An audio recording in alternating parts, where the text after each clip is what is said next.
Olá, eu sou Fábio Martinez, médico urologista do Hospital Napoleão Laureano. O mês de novembro é o mês dedicado à prevenção e tratamento e conhecimento das doenças que envolvem o homem.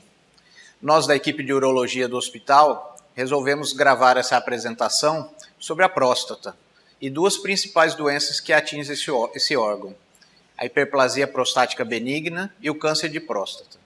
Espero que seja útil tanto para os pacientes como para os familiares. Boa apresentação. Olá, meu nome é Rafael Arruda, eu sou médico urologista do Hospital Napoleão Laureano e nesse mês de novembro a equipe de urologia do hospital está aqui junto a essa campanha do Novembro Azul para poder esclarecer a sociedade, fazer um papel social e orientar um pouco mais a população sobre esse importante tema. Então, eu venho aqui falar para vocês o que é o Novembro Azul. Na realidade, o Novembro Azul é um mês de conscientização, né? Essa campanha foi iniciada em 2003, certo? Na Austrália. É uma campanha que já vai fazer 20 anos, daqui a 2 anos, e que é bem difundida em vários países. 21 países já adotam o Novembro Azul, então é uma campanha de caráter mundial. E a campanha ela serve como um método, como uma forma de prevenir o homem sobre os seus cuidados. Os cuidados em si, sobre a saúde do homem. Cuidados relacionados à sua saúde física e mental. E o mês de novembro, aqui no Brasil, a campanha foi instituída pelo Instituto Lado a Lado em 2011. Esse instituto ele é desde 2008, porém em 2011 começaram as campanhas do Novembro Azul dentro do território nacional. E o que é que visa essa campanha em si, né? A campanha ela é no mês de novembro pelo fato do Dia do Combate ao Câncer da Próstata ser no dia 17 de novembro. Então, como a gente trata do câncer de próstata, que é uma doença altamente prevalente, né, sendo o segundo tumor mais prevalente no homem, e é uma coisa que ainda mata muito, principalmente em países subdesenvolvidos como o Brasil, onde as campanhas de prevenção e detecção precoce ainda não são tão estimuladas. O mês de novembro ela serve como uma forma de participação social das campanhas médicas, de institutos, de órgãos não governamentais ou até mesmo governamentais, na intenção de orientar e esclarecer à população a importância desse mês na saúde do homem, certo? Então, essa campanha foi, como eu falei inicialmente em 2011, na tentativa de quebrar preconceitos. O Brasil é um país ainda com certos preconceitos relacionados à saúde do homem. O homem ele procura menos o médico do que as mulheres. Então, faz com que a sua expectativa de vida e relacionada à saúde são muito precárias. Então, o que é que a gente precisa saber? Então, a Sociedade Brasileira de Urologia ela tem uma ampla missão na divulgação do evento do Novembro Azul. Porque a missão da Sociedade Brasileira de Urologia é orientar o homem. Não precisa ser o mês de novembro. O mês de novembro é um mês de conscientização. Mas, durante o ano todo, o homem precisa fazer os seus exames, procurar um médico de uma forma rotineira. Certo? Então, a nossa missão para vocês é alertá-los sobre a presença da doença na sociedade, né? Sobre os cuidados com a saúde do homem, a importância dessa prevenção, e a partir disso os homens procurem mais os médicos, procurem cuidar de sua saúde, tanto física como mental, certo? Para que a gente minimize esses danos ao efeito da sociedade, tá? Os exames periódicos eles são fundamentais para uma vida saudável. Então, o objetivo principal é mudar os hábitos de vida do homem, fazendo com que eles procurem mais precocemente o tratamento médico, um tratamento adequado, para que, se no momento do diagnóstico, seja o câncer da próstata ou outras patologias ligadas à saúde do homem, elas forem detectadas de uma forma precoce, as chances de cura e chances de um tratamento mais efetivos são maiores. Então, os homens são mais vulneráveis às doenças. Por quê? Porque existe esse preconceito. Existe no Brasil ainda a não ida do homem ao médico de uma forma rotineira. Então, a nossa missão aqui é tentar orientá-los de forma que é necessário fazer essa prevenção, esse diagnóstico precoce. Então, é como eu frisei, o homem morre mais que as mulheres em relação à sua saúde geral. Certo? Então, só para frisar, a próstata, nesse mês de novembro, ela tem que ser de uma forma avaliada, né, de um tratamento para ser realizado de uma forma precoce, o diagnóstico sendo de uma forma precoce, existem altamente chances de cura, mesmo se tratando de um câncer.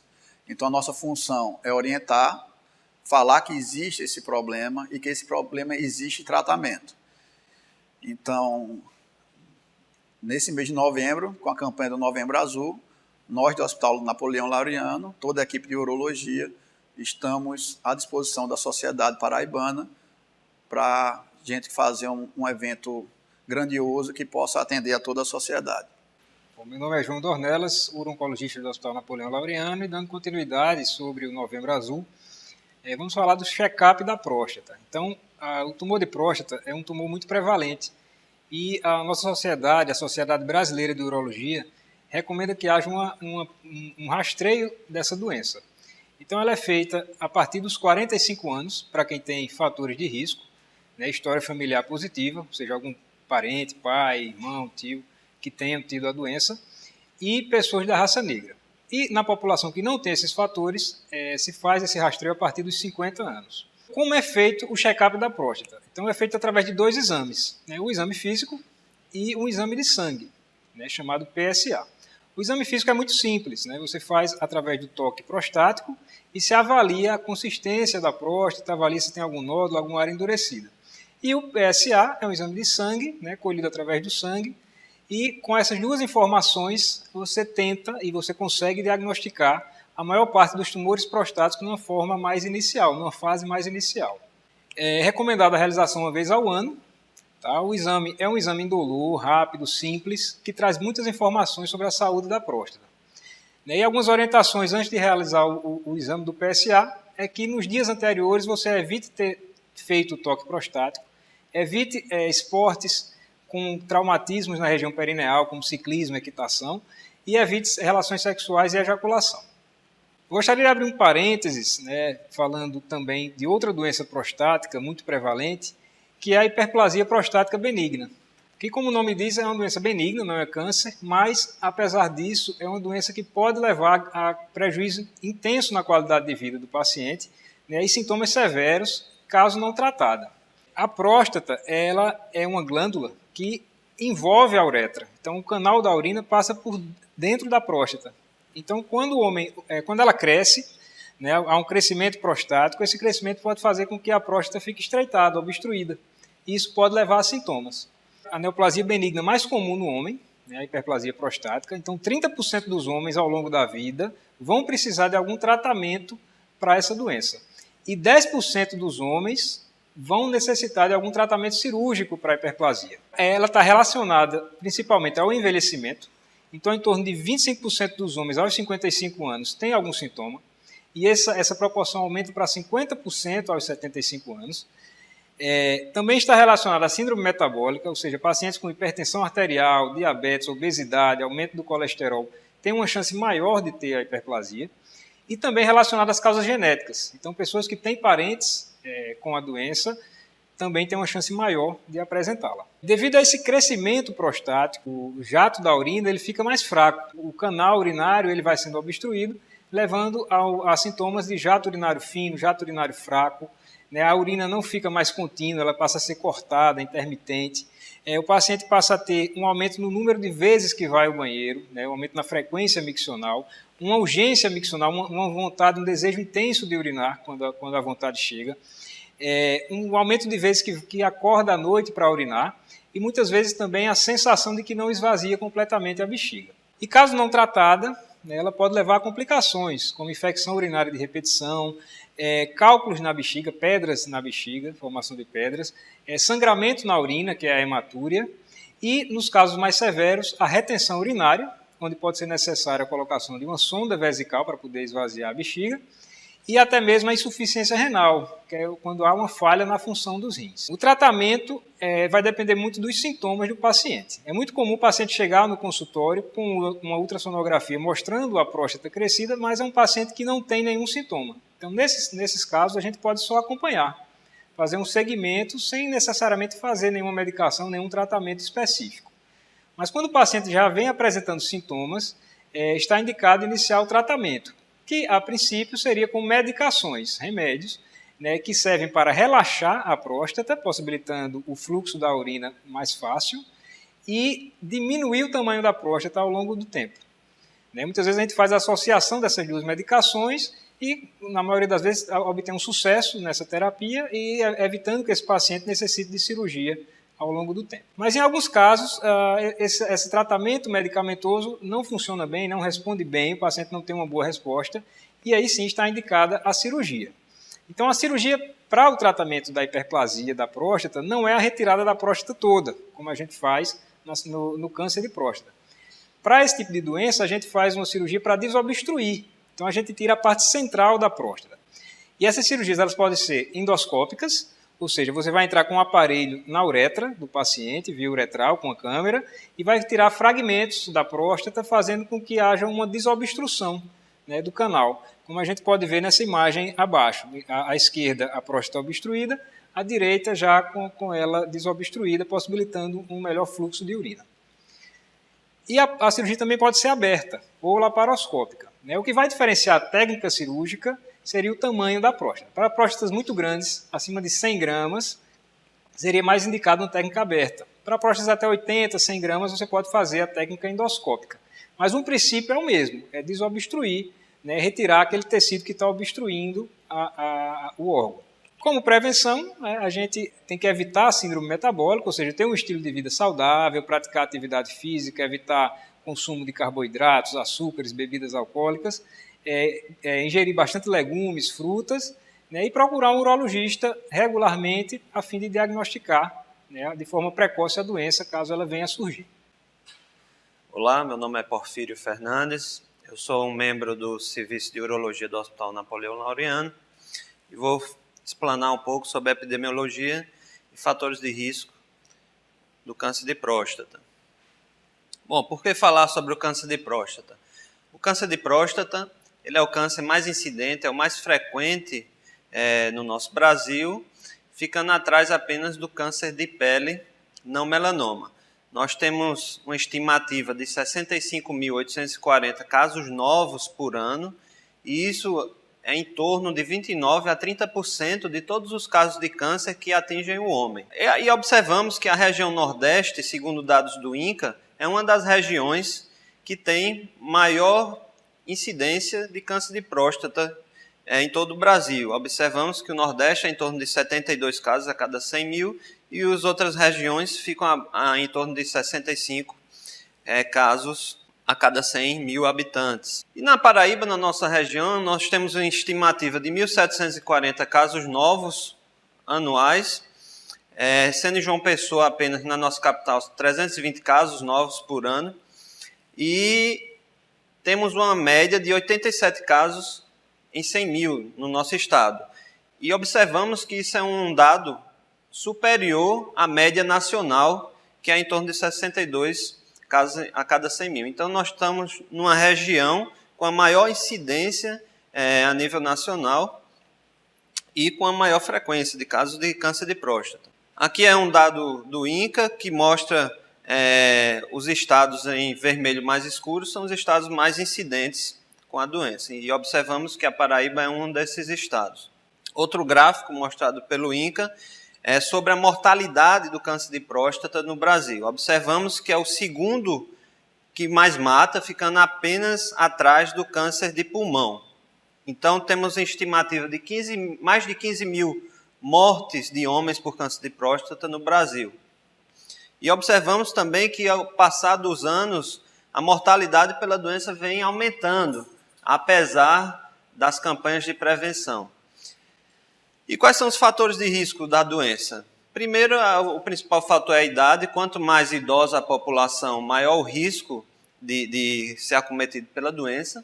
Outro fator de risco é a etnia. Observamos que pacientes afrodescendentes têm um risco em torno de 2 vezes maior de ter câncer de próstata. Outro fator importante é o histórico familiar, né? A questão genética também está presente, principalmente em pacientes que têm alteração do BRCA, que é um gene que pode estar mutado.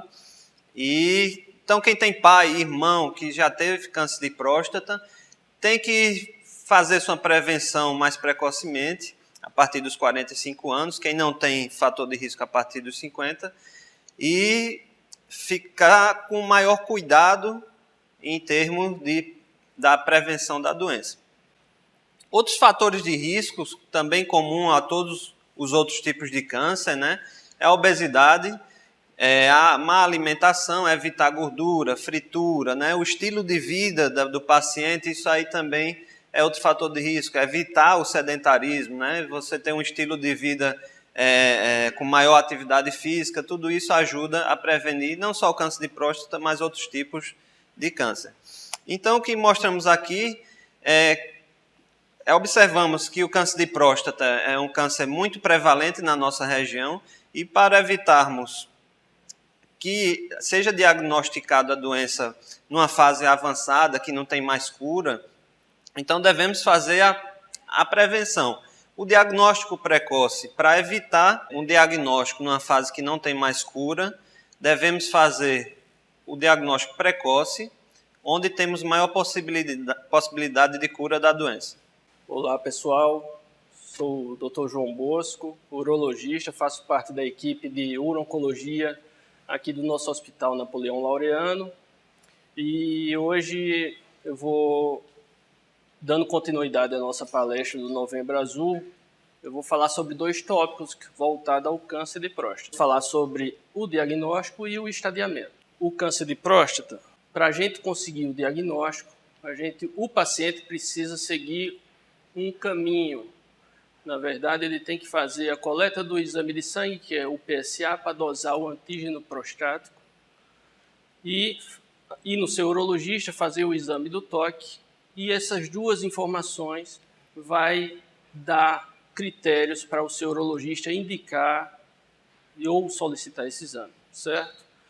Não, vale lembrar que não precisa ter os 2 exames alterados. Se só um toque estiver alterado, você pode sim solicitar o exame, ou se só o PSA estiver alterado, você também, independente do caso, você pode indicar sim a realização da biópsia, certo?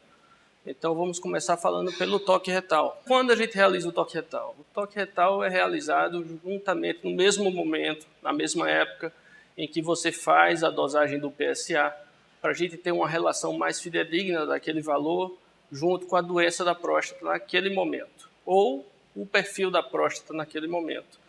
Pela Sociedade Brasileira de Urologia, é preconizado que você faça uma prevenção do câncer de próstata a partir dos 50 anos de idade até os 80 anos, ou começar um pouco antes, 5 anos antes, se você tiver histórico familiar de câncer de próstata ou pertencer à raça negra. Então, tem indicação de você começar aí a sua investigação a partir dos 45 anos de idade, certo? Quem pode realizar o exame? Qualquer médico, seja clínico, seja cirurgião, seja urologista.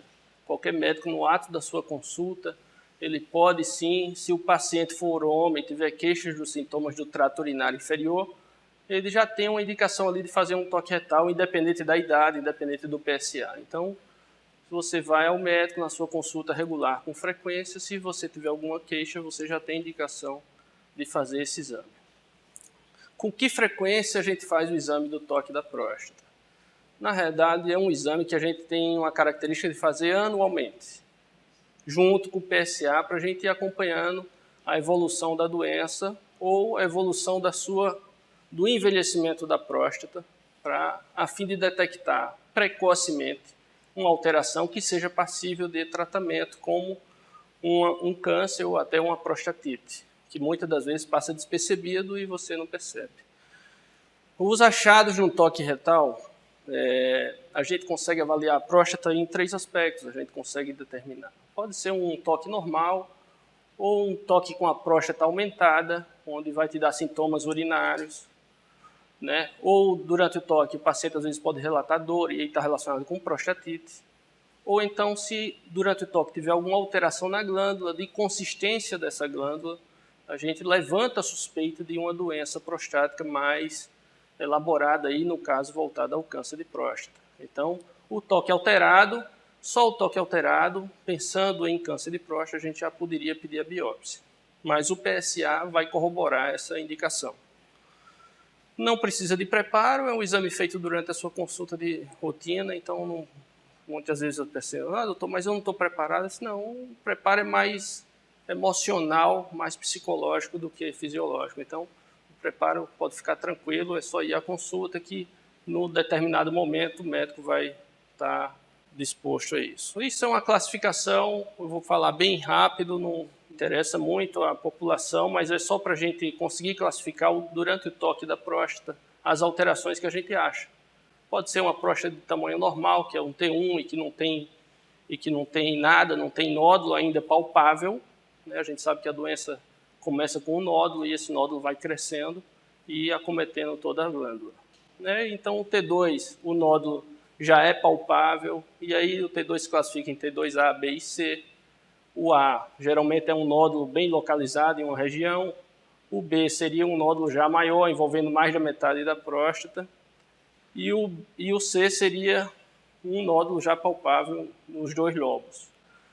O toque, que é o T3, a gente classifica, é um toque de uma próstata mais endurecida, que a sua superfície já está com heterogênea, que a gente fala, né? Já não tem mais aquela formação lisinha de uma próstata normal, né? E o T4 seria um toque onde a próstata fixa ali, que você vê que a doença já se espalhou para as estruturas próximas e você não consegue mais delimitar o limite daquela doença. Quando a gente vai dosar o PSA? Segue a regrinha que tem que fazer o PSA junto com o toque retal. Então a gente faz isso anualmente, o PSA tem uma validade anual, né? Onde a gente pode fazer o PSA? A gente pode realizar o PSA em qualquer laboratório da rede pública ou privada, de preferência um laboratório que você tenha confiança, né? E esse PSA ele tem uma validade pelo menos de 1 ano, né? Às vezes pergunta, doutor, pronto, está tudo ok, vou jogar fora meus exames. Não, guarda teu exame, porque daqui a 1 ano a gente vai poder comparar um novo PSA com o PSA que você já tinha antes. Então, isso é bem importante, porque às vezes o paciente não se liga nisso e é bom para a gente ter um acompanhamento da evolução da doença da próstata, certo? O valor de referência, né, seria em torno de 2, então abaixo desse valor a gente fica mais tranquilo. Acima de 2, em determinados casos, a gente já pode pensar em doença prostática, certo? E tem, como eu falei, tem uma validade anual. O preparo do PSA, bom, a princípio é um exame de rotina de sangue, né, como qualquer outro que você vai fazer no laboratório. Porém, se você quiser um exame mais fidedigno em relação à sua próstata, é pensável, né, já tem esses relatos que você tem que evitar algumas coisas que talvez traumatize a próstata e cause alteração desse PSA, como andar de bicicleta, andar a cavalo ou motocicleta também está incluso nisso. Então, 5 dias antes do exame, você evita essas 3 atividades, se possível, lógico. A gente sabe que tem pessoas que trabalham com isso, né? Doutor, eu sou motoboy, eu não posso parar 5 dias sem. Então, a gente sabe disso, mas pelo menos orienta, olha, nesse período anda mais devagar, evita a rua esburacada e tal. Então, para a gente tentar o máximo possível de um exame mais fidedigno. Em relação à biópsia, vou falar alguns pontos também, uns pontos chaves para a gente abrir a mente e entender o que é uma biópsia de próstata. Certo? É um exame invasivo que geralmente a gente faz através de um aparelho de ultrassonografia, e esse aparelho tem ele acopla uma agulha, e essa agulha a gente consegue colher fragmentos da próstata sob anestesia, né? O paciente não sente dor, né? Se for o caso, a gente pode usar sedação para o paciente se sentir mais confortável, mas é um exame invasivo e que é factível de realizar em várias situações. Quando precisa fazer essa biópsia? Então, quando você vai indicar a biópsia? Quando você vai, não, você precisa da sua biópsia. Quando geralmente tem uma suspeita clínica através do toque ou alteração do PSA que você não tinha antes. Então, seu PSA era normal, de uma hora para outra o PSA subiu. Ou então, seu toque foi lá, palpou, tem um nódulo, a próstata está endurecida, está estranho. Então, isso aí, só isso já tem indicação, não precisa ter as 2 alterações, volto a repetir, né? Basta uma das 2, você já tem capacidade de fazer. Onde se realizar esse exame? Esse exame é feito em caráter de day clinic, né? Não é um exame que você precisa internar, mas é feito em hospitais referenciados ou clínicas que tenham capacidades técnicas para isso, com aparelho de ultrassonografia e a agulha da biópsia. O preparo geralmente é um preparo simples, não é aquele preparo que o povo faz para colonoscopia, né? Às vezes é um pouco traumatizante, é um preparo mais simples do intestino, você pode fazer na véspera do exame, junto com antibiótico profilaxia, que vai ser orientado pelo médico que vai realizar teu exame. Quem faz o exame, geralmente é um urologista ou um radiologista que tem capacidade técnica para isso, então, de preferência, procura uma pessoa que já trabalha com isso, né, que você vai ter melhores resultados. E as complicações, de uma forma geral, são as infecções, porque é um procedimento invasivo, por mais que a gente faça esse mínimo preparo intestinal, o paciente pode desenvolver um quadro de prostatite pós-exame, e sangramento. Esse sangramento, por ser um exame feito por via retal, pode dar sangramento nas fezes, sangramento na uretra, né, junto com o xixi ou até com o esperma, certo? Mas essas complicações são autolimitadas, o paciente em 1, 2 dias ele volta à vida normal e sem grandes problemas. No resultado, o que a gente espera do resultado da biópsia da próstata? Geralmente, o resultado da biópsia da próstata é um estudo histopatológico que o médico anatomopatologista faz do fragmento que você obteve naquela biópsia. Esse fragmento pode ser um fragmento simples, que não vai ter nada, vai ser uma doença benigna, pode ser até uma inflamação, um tecido inflamatório, como uma prostatite, ou pode ser uma neoplasia, certo? Quando vem diagnóstico de neoplasia da próstata, que é o câncer da próstata, 95% desses cânceres são os adenocarcinoma de próstata. Então, é o mais frequente, certo? Então, e nesse adenocarcinoma de próstata, ele tem uma classificação, que é feito também, emitido pelo laudo, o médico que faz o laudo, ele vai emitir essa classificação, que serve para nos orientar, que é a classificação de Gleason. Essa classificação varia de 6 a 10, onde 6 seria uma doença inicial e 10 seria uma doença já bem avançada, mas essa classificação vai ajudar a gente. Então, sobre o estadiamento. Então, você chegou lá no seu consultório, fez o exame, tem alteração do PSA, fez a biópsia, confirmou a doença. E aí, o paciente volta para o seu consultório. Você vai chegar no meu consultório e aí a gente vai estratificar esses exames e vai conseguir classificar você diante dos resultados. E essa classificação vai ser importante para te dar o diagnóstico, para te direcionar em relação ao tratamento e a sua perspectiva de prognóstico em relação à doença, se vai ficar curado, se não vai.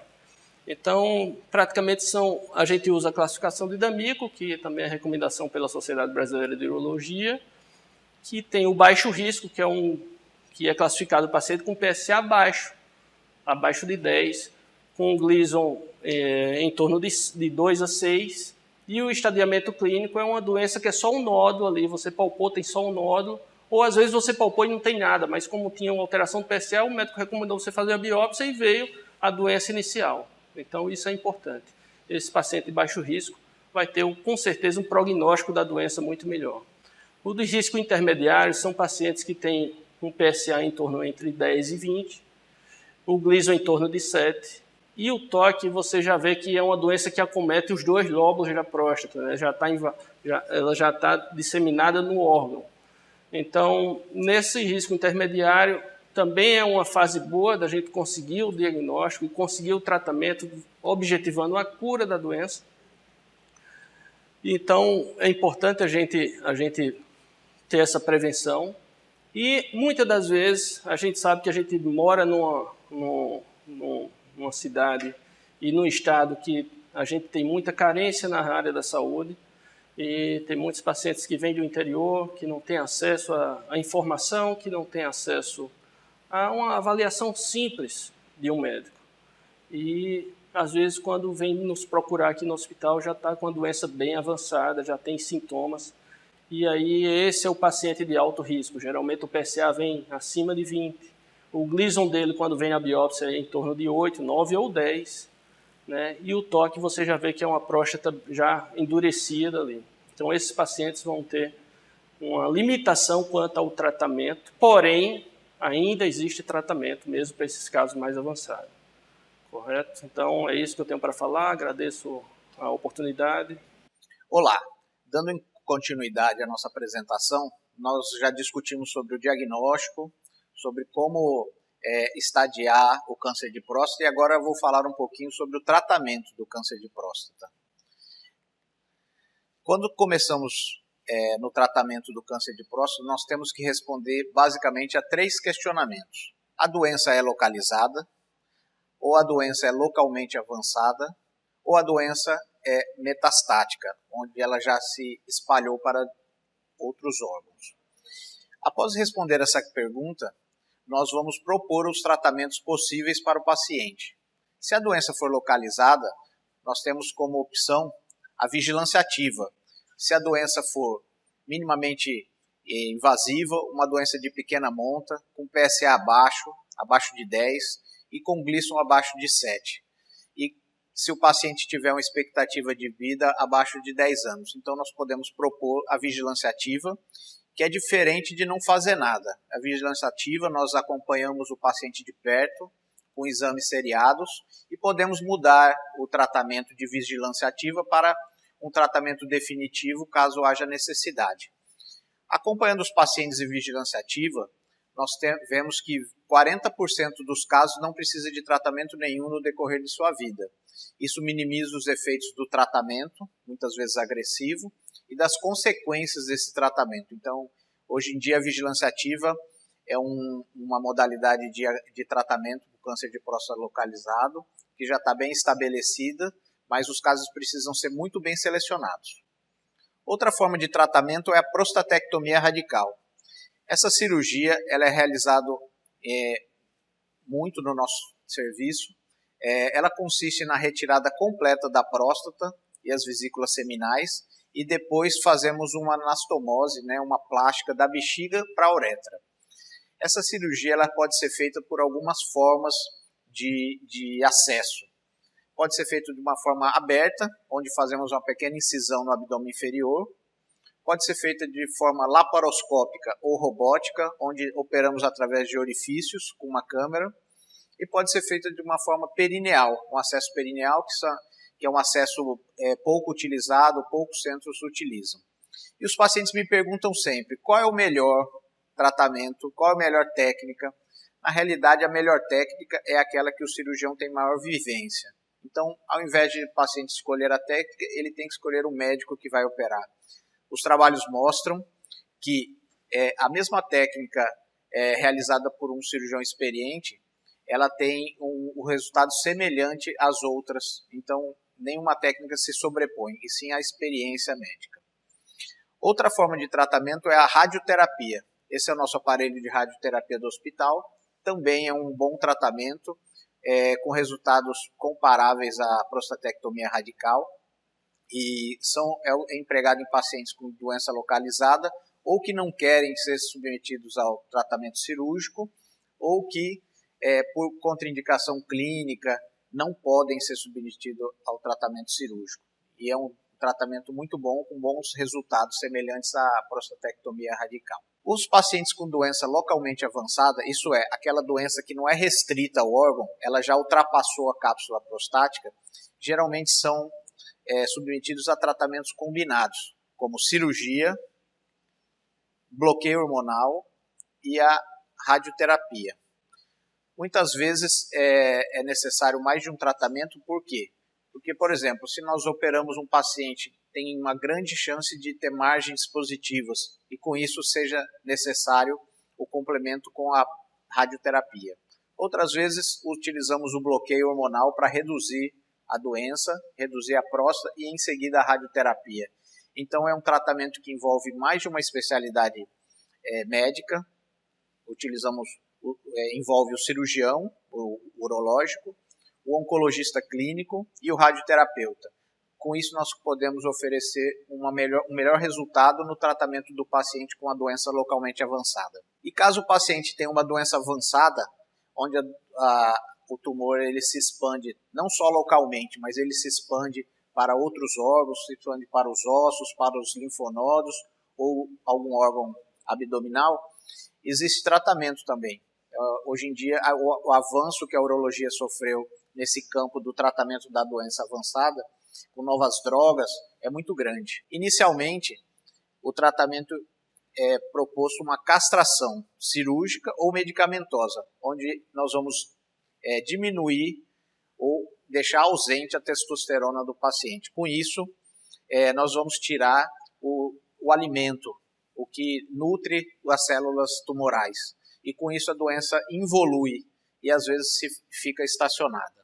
Outra forma de tratamento são as drogas antiandrogênicas, que elas não diminuem a testosterona, porém elas impedem da testosterona agir no tumor. Outra forma de tratamento são os quimioterápicos, empregados em pacientes que têm doenças agressivas, doenças avançadas, e o quimioterápico ele vai tentar destruir a célula tumoral. Temos a imunoterapia. Imunoterapia basicamente é você retirar as células tumorais e em laboratório produzir uma vacina e quando injetada no paciente o sistema imunológico vai ser ativado para tentar destruir essas células tumorais. É um tratamento muito caro, muito custoso, mas que tem mostrado resultados promissores. Temos os radiofármacos, que são drogas radioativas que penetram na célula tumoral, causando destruição. E temos também as drogas-alvo específicas, que são drogas que, ao entrarem no organismo, elas vão se ligar a receptores específicos na superfície da célula tumoral, causando a sua destruição ou impedindo que elas se multipliquem. Esses três últimos grupos de drogas são tratamentos mais recentes para o câncer de próstata, são tratamentos com um custo muito elevado, hoje em dia impeditivo em centros de larga experiência, em centros que tratam pacientes públicos, mas esses tratamentos com evolução e com barateamento, com certeza vão ser uma arma importante na luta contra o câncer de próstata. O câncer de próstata, como vocês perceberam, o tratamento não é uma receita de bolo, não fazemos sempre a mesma coisa, porque o câncer de próstata é uma doença heterogênea, os pacientes são heterogêneos, então quando nós temos um diagnóstico de um paciente com câncer de próstata, nós temos que avaliar a extensão da doença, o estado clínico do paciente, e aí discutindo com outros especialistas, encontrar qual é o tratamento específico para aquele paciente. Então o tratamento é personificado para que nós tenhamos um melhor resultado no final. Me pediram também para falar um pouquinho sobre prevenção. Os pacientes sempre perguntam, doutor, como é que eu faço para prevenir o câncer de próstata? Na realidade, prevenção é diferente de check-up. O check-up é aquela consulta médica periódica para tentar fazer um diagnóstico precoce do câncer de próstata, que é diferente de prevenção. Prevenção são medidas que tomamos para evitar que a doença apareça. E nós temos dois fatores no câncer de próstata. Temos os fatores imutáveis e os fatores mutáveis. Os fatores imutáveis são aqueles que não conseguimos mudar, como hereditariedade, idade e raça. Esse não tem como nós agirmos. E temos os fatores mutáveis, que são geralmente a dieta, os fatores externos, o estilo de vida, esse que nós temos que focar para tentar reduzir a incidência do câncer de próstata e prevenir o seu aparecimento. Uma frase que resume bem a prevenção do câncer de próstata é essa: o que é bom para o coração ajuda a próstata. Então, todas as medidas que tomamos para evitar que as doenças do coração apareçam ou para minimizar a sua gravidade, elas vão ajudar ao combate do câncer de próstata, não só o câncer de próstata, mas também outros cânceres. Então, uma dieta rica em legumes, verduras e frutas é importante para combater o câncer. Não exagerar em carne vermelha e gordura animal. Esses dois itens têm propriedades cancerígenas quando usados com muita frequência, com exagero. Não quer dizer que a pessoa vai deixar de comer carne, mas não pode ser um hábito diário. Prática de exercício físico regular e, junto com ela, evitando a obesidade. Também são medidas que ajudam o coração e ajudam a prevenir cânceres, dentre eles a próstata. E não fumar. Não fumar é primordial para quem não quer ter câncer, né? Além disso, acrescentaria a ingestão hídrica adequada, beber bastante líquido e diminuir o estresse. Enfim, levar uma vida saudável, que com isso você estará evitando problemas de coração e problemas de câncer. Para finalizar, eu gostaria de apresentar a nossa equipe. Essa é a equipe de urologia do Hospital Napoleão Laureano. É uma equipe preparada para tratar o câncer não só de próstata, como de todo o aparelho urinário, de forma científica, sempre propondo aos nossos pacientes a melhor conduta frente ao seu caso. Estamos à disposição para tratar a população em geral. Obrigado.